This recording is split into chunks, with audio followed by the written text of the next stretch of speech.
नमस्कार, आपके साथ विनय हूं और आप देख रहे हैं VR1 न्यूज़। आगामी 2022 विधानसभा चुनाव से पहले अब तक का सबसे बड़ा और सटीक विश्लेषण आपके साथ में।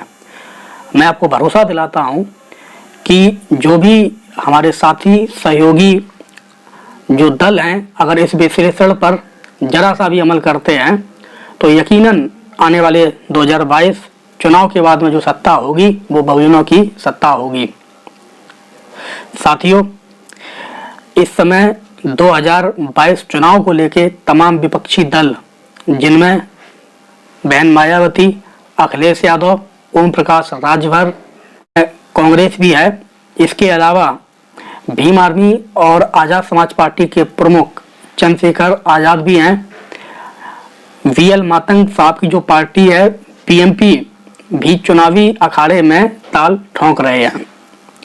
लेकिन इसमें जो सबसे बड़ी समस्या है वो समस्या ये है कि जितने भी ये विपक्षी दल हैं, ये सारे विपक्षी दल अकेले चुनाव लड़ने की तैयारी कर रहे हैं। जैसे अभी आप बहन मायावती जी को देख रहे हैं कि बहन मायावती जी ने कई बार उनके मंचों से सतीश मिश्रा जी के माध्यम से भी ये बात सामने आई है कि बसपा 2022 चुनाव में अकेले लड़ेगी।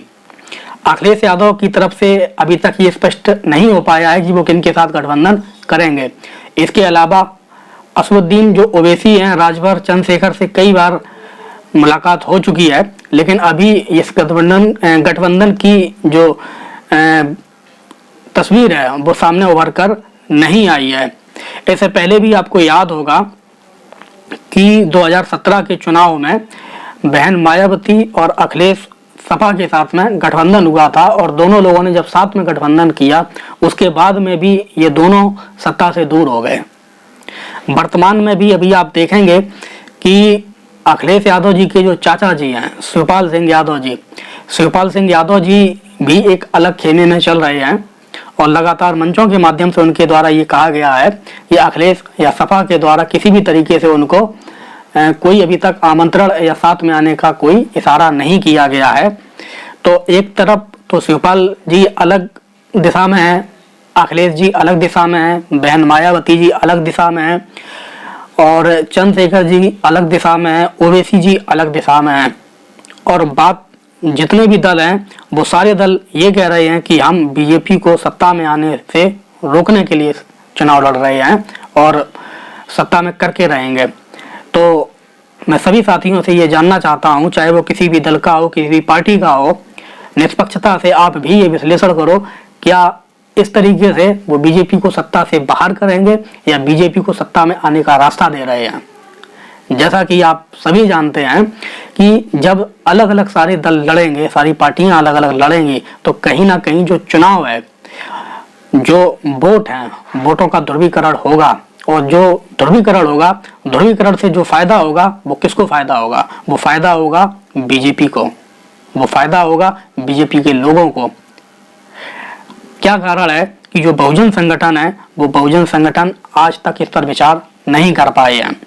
और क्या कारण है कि बीजेपी और RSS कांग्रेस देश आजाद होने के बाद से लेके अब तक सत्ता में कायम रहे हैं? उनके पीछे का कारण जब आप पाएंगे तो केवल इतना कारण पाएंगे कि ये अपनी विचारधारा को पकड़े हुए हैं और उनकी जो विचारधारा है हिंदुत्व की, एक सॉफ्ट हिंदुत्व, एक हार्ड हिंदुत्व, दोनों हिंदुत्व के रास्ते पे चल रहे हैं।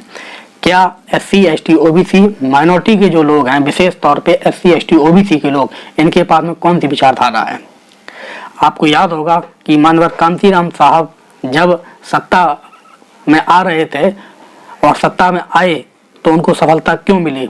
उनको सफलता के पीछे का कारण केवल यही था क्योंकि उनके पास में जो विचारधारा थी वो 1585 की विचारधारा थी, वो मूल निवासी की विचारधारा थी, वो बहुजन की विचारधारा थी। और क्या कारण है कि आज कांतीराम साहब के ना रहने के बाद में खास तौर पर BSP की जो स्थिति है वो खराब हो गई है, क्योंकि जो मानवर कांतीराम साहब के समय बसपा का नारा हुआ करता था बहुजन हिताय बहुजन सुखाय, लेकिन बहन मायावती जी ने उस नारे में तब्दीलियां कर दी। उनको सर्वजन कर दिया है, सर्वजन हिताय सर्वजन सुखाय। तो महत्वपूर्ण बात यह है, जैसे बहन जी ने जो सर्वजन किया है, सर्वजन यानी सभी समाज के लोगों को, विशेषकर जो अभी बसपा के मंचों पे जो प्रभुत्व सम्मेलन हो रहे हैं, जिसका नाम ब्राह्मण सम्मेलन हुआ करता था, उसको बदल के प्रभुत्व सम्मेलन किया है। आखिर बसपा को ऐसी क्या जरूरत पड़ गई कि उन्होंने प्रभुत्व सम्मेलन किया? क्या इस देश में जो 85% लोग हैं, SC ST OBC के लोग हैं, क्या ये इनको संगठित करने के लिए कोई सम्मेलन करना जरूरी नहीं था? या 85% लोगों को दरकिनार करके एक विशेष वर्ग के लोगों को प्रभुत्व सम्मेलन यानी बुद्धिमान उन्होंने मान लिया है? इससे पहले मैं आपको एक चीज बताना भी चाहता हूं कि जो प्रभुत्व सम्मेलन है, जो सबल समाज के लोग हैं उनके लिए, खासकर ब्राह्मण समाज के लोगों के लिए, और ब्राह्मण समाज के जो लोग हैं, इनकी जो पार्टियां हैं, नेशनल लेवल की कई पार्टियां हैं, और जो नेशनल लेवल की कई पार्टियों में से जो प्रमुख पार्टियां हैं, कांग्रेस और बीजेपी, लगातार जो बीजेपी सत्ता में है और सत्ता में होके लगातार जो ब्राह्मण वर्ग है, ऐसी जो सबल वर्ग आता है, उसके हक और अधिकारों के लिए, उनके जो मुद्दे हैं, उन मुद्दों को लेके वो लड़ रही है, उन मुद्दों को लेके वो आवाज उठा रही है। राम मंदिर का मुद्दा वो उठा रही है, नौकरियों में भागीदारी का वो काम कर रही है, प्राइवेटेशन वो कर रही है, निजीकरण, और जो और SC ST OBC के लोग हैं, आरक्षण वो खत्म कर रही है। तो जो लोग हैं ऐसा सोचते हैं बहुजन समाज के कि जो सबल समाज है वो बहन जी को वोट देगा, तो मैं उन सभी साथियों से ये पूछना चाहता हूँ कि जो सबल समाज क्या इतना मूर्ख है कि वो बीजेपी को छोड़ के, कांग्रेस को छोड़ के वो बसपा को वोट इसलिए देगा? और हमारे जो शीर्ष जो नेतृत्व हैं, जो लीडर्स हैं, वो ये सोचते हैं कि हमको सबल समाज का वोट मिलने वाला है और हम 2007 की तरीके से फिर से सत्ता में वापसी करेंगे। तो कहीं ना कहीं ये महत्वपूर्ण है कि कहीं ना कहीं इनको अपनी विचारधारा बदलनी होगी। विचारधारा हमको वही चुननी पड़ेगी जो हमारे महापुरुषों की विचारधारा हुआ करती थी, जो साहू अंबेडकर की विचारधारा थी, जो पेरियार की विचारधारा थी।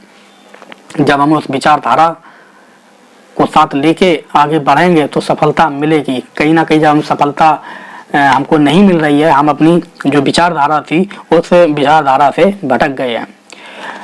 आगामी 2000 चुनाव का बुगल फूंकते हुए 9 अक्टूबर को मानवर कांसीराम साहब का परिनिर्माण दिवस था, और मानवर कांसीराम साहब के परिनिर्माण दिवस पर उत्तर प्रदेश की राजधानी लखनऊ में 2 रैलियां हुई। पहली जो रैली थी वो बसपा सुप्रीमो बहन मायावती जी की थी, और उस रैली की कुछ खास चीजें, कुछ खास तस्वीरें आपके साथ में साझा करूंगा। आप जो ये तस्वीर देख रहे हैं, ये तस्वीर बहन मायावती जी की रैली की है, जिसमें आप देख रहे हैं कि एक विशाल जो जनसमूह है, इस जनसमूह में हाथियों के बीच में तमाम जो बहन जी ने एक तथागत बुद्ध से संबंधित जो एक प्रतीक है हाथी, वहाँ पे इतिहास जो बनाया, आप देख रहे हैं। एक बहुत बड़ी जो सभा है, रैली है, उसमें तमाम जो लोग हैं। इसके अलावा आप बहन जी को देख रहे हैं, बहन जी के मंच पे आप देख रहे हैं कि मंच पे बहन जी के साथ में जो है सतीश चंद्र मिश्रा जी देख रहे हैं। इसके अलावा मंच पे कोई दिख नहीं रहा है।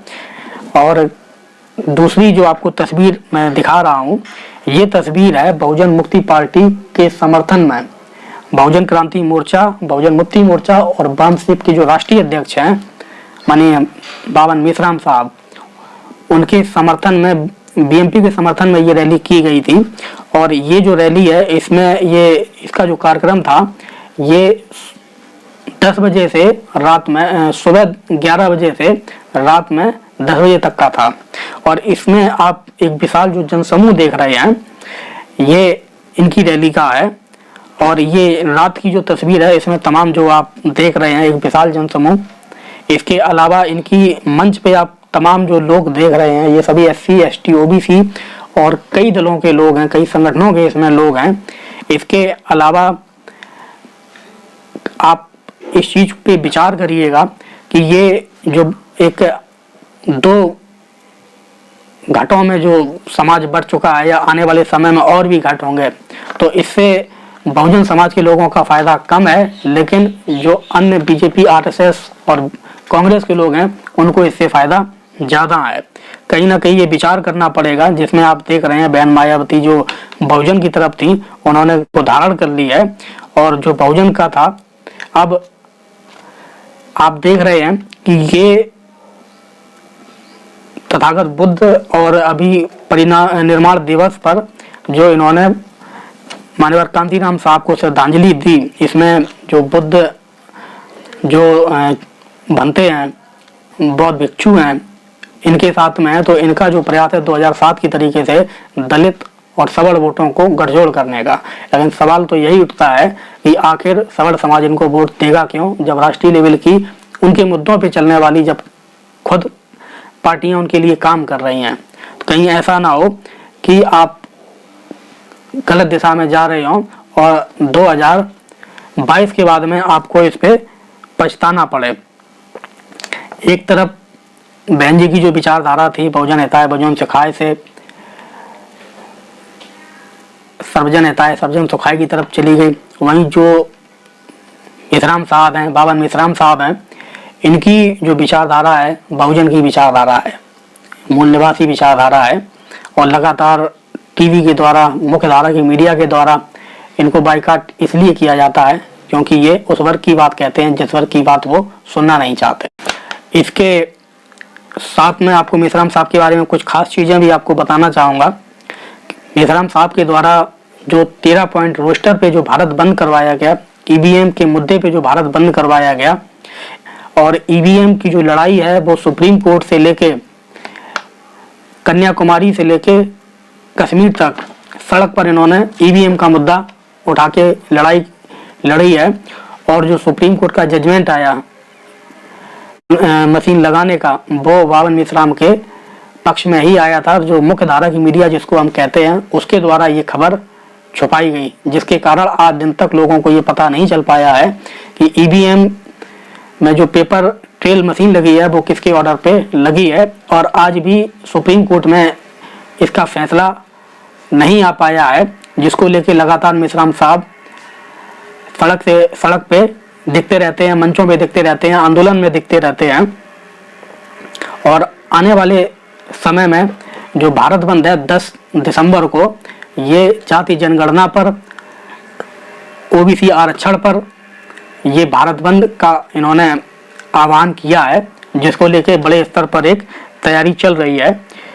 मैं सभी SC ST OBC के जो शीर्ष नेतृत्व है, जो लीडरशिप है, उनसे मैं अनुरोध करना चाहता हूं और उनसे ये आग्रह करके ये कहना चाहता हूं कि अगर वो बहुजनों की सत्ता चाहते हैं तो सबसे पहले एक विचारधारा को चुनें, और एक विचारधारा को चुनने के बाद में जो बिखरा हुआ समाज है इसको संगठित करें। खास तौर पे जो SC ST OBC के जो लीडर्स हैं, जो नेतृत्व है, उनको संगठित करें। जब उनको आप संगठित कर लेंगे तो एक महत्वपूर्ण जो मुद्दा है ईवीएम का, इस मुद्दे पे आपको सड़क पे लड़ाई लड़नी पड़ेगी। आप कितने भी मजबूत हो जाएं, लेकिन ईवीएम से वो आपको सत्ता से बाहर ही कर देंगे। तो कहीं ना कहीं अगर आप इस फॉर्मूले पे, इस विश्लेषण पे आप अगर काम करेंगे तो सफलता निश्चित बहुजन समाज के लोगों को मिलेगी, और बहुजन समाज के लोग निश्चित ही सत्ता में आएंगे।